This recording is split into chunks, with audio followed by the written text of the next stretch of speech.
So Disney has made 22 different types of coasters. Of course, you have your copycat models that are like a little bit different, maybe in different locations, so it makes them a little bit better.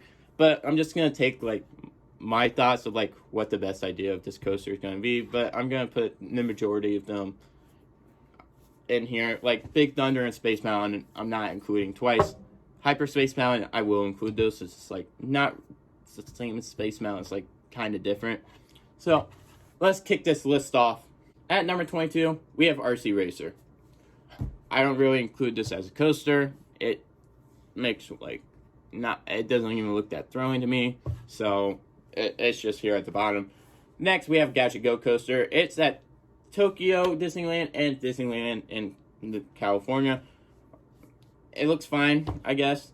It's kind of like these next like 3 or 5 more like kiddie coasters. So Flounder Flying Fish is at Disney Seas, at number 20 for me. Just same thing, just kind of kiddie coaster. At number 19, we have Primeval Whirl at Animal Kingdom, which is just more like a Wild Mouse. Just not very exciting for my preference. And same with Goofy Sky School, which is at Disney California Adventure, just another Wild Mouse. At number 18 for me, just not the most exciting either. Then at number 17, we have Slinky Dog Dash at Hollywood Studios. Some people might have this on here higher. It's just not my favorite coaster at all. I just didn't find it very fun at all. The launch is kind of boring, just too drawn out for me. Like, it's a decent launch, but it's just, some of it's just a little drawn out. Plus, it's not a very fast launch at all for how long it takes to get up to that speed. So it got kind of boring. Plus, there's no airtime on this thing at all, so just kind of pointless. Then, number 16, we have Barnstormer at Magic Kingdom. I just appreciate what they did with this ride. I enjoy it, and I just find it a little bit better than Slinky Dog Dash, from my opinion. Then, at number 15, we have Indiana Jones at Disneyland Paris. So this ride is kind of like a little like mine cart ride, basically. Just go up and down. It's like a little tiny coaster, really. You do like a loop somewhere. It's just not the greatest, but it looks like a decent coaster. I could ride it a bunch of times. Just not the most exciting one. And then Raging Spirits at Disney Seas right above it.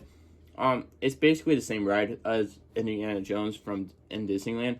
So same ride. It's just I like the theme better than Raging Spirits. Plus, it just looks cooler. It's the same thing though.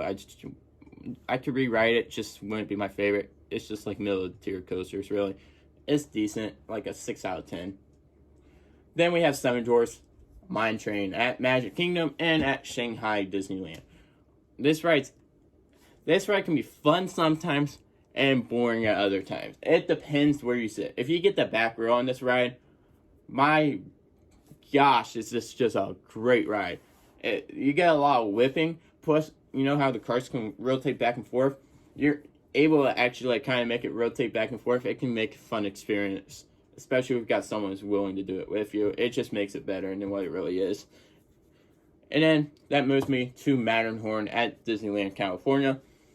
Matterhorn's just, it depends on the day. Like, you have to kind of like act like you're riding a bobsled if you don't want it to be as rough as it possibly could be. So you basically have to like lean forward and like try to miss it from hitting your back. It's uncomfortable otherwise, and like a really rough coaster.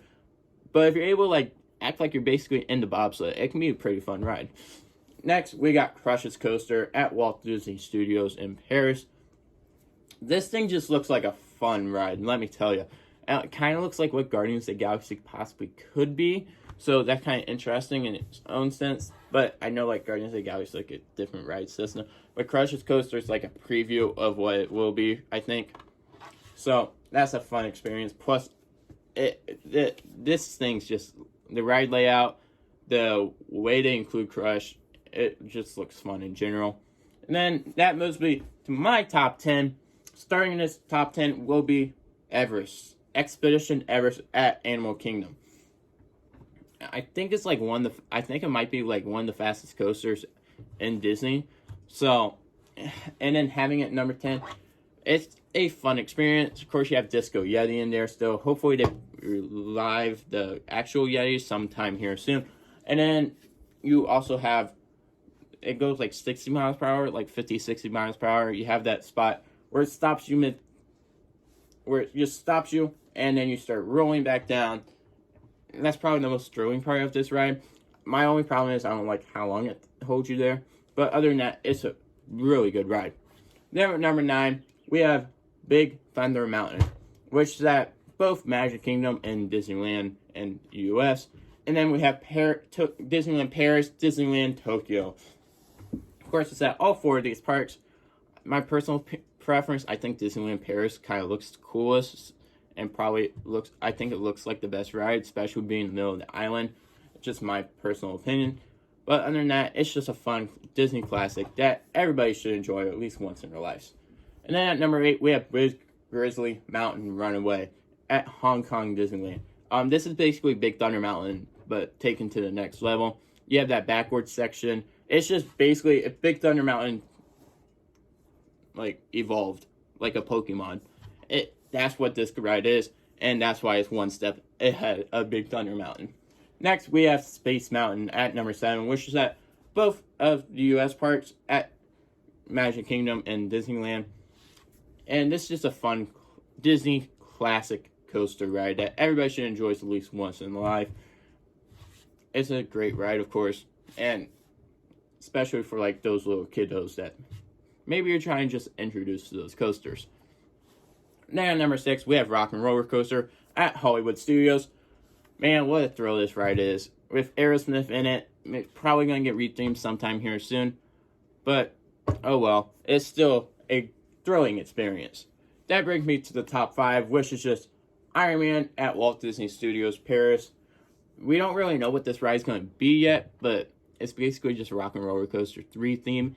In my personal opinion, I just like Iron Man more as a character, and like I think the theme is going to be a little bit better for me. Just it socializes to me as a person, like me as a customer more. So that's why it's one spot ahead of Rock and Roller Coaster.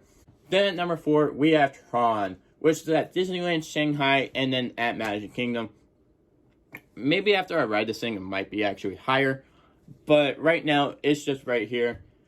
It looks amazing, especially the architect that you have on this thing. It just doesn't look the most thrilling, but maybe I'll change my mind once I actually ride it. Because you know how those darker rides can be.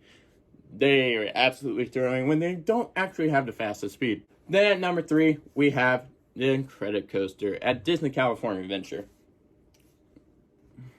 Of course, they took California Screaming, and they took the whole Disney Pier, made it Pixar Pier, and now they made California Screaming Incredicoaster, and it's almost better for me. Like, it makes it more enjoyable, just the way they actually included the theme. You have the little tunnels that you have to go through, chasing Jack around kind of the coaster, really, in a way. But it's just a fun theme, and the coaster's a fun ride in itself. It absolutely re-rideable, 100%, and an enjoyable coaster that we rode many times when I was at Disney California Adventure. At number 2, we have Hyperspace Mountain. At Disneyland Paris and at Hong Kong, kind of has like a Star Wars theme now. It used to have a different theme. I don't really know what it was, but it looked kind of interesting. But now with the Star Wars theme, probably relates more to people like my age, like people in my generation, really, or like the millennials. So just relates more to them. People that more than likely are going to ride the coaster. And it just looks better in Space Mountain as well. Like a more thrilling coaster. So that's why I sent number 2 for me. Then at number 1 is Guardians of the Galaxy, gonna be at Epcot. So, of course, this would probably be better if it was at Hollywood Studios first off. But it seems like the theme they're including here is actually possibly did at Epcot. So it's gonna be interesting to see what happens here. Of course, Guardians of the Galaxy, amazing characters. They already have Mission Breakout over at Disney California Adventure. We're building like whole Marvel Land now. So that's interesting. But anyways, the coaster looks amazing. Reverse launch to start. Like show scene elements in it. This like going to be like a classic Disney coaster. And one that gonna be on my top of the list probably once I write it, especially. So those are my Disney coaster rankings. If you guys agree or disagree with anything or any place I put a coaster, let's have a nice friendly conversation and argument down below. And of course, if you guys have a suggestion for another video, make sure to put that down below as well. And who knows, it may end up being one of the next videos. Of course, thank you guys for watching. Make sure to click those links down there if you have Instagram, Twitter, Discord, and Patreon. And of course, just make sure you're weaving through every day, just like it is your last.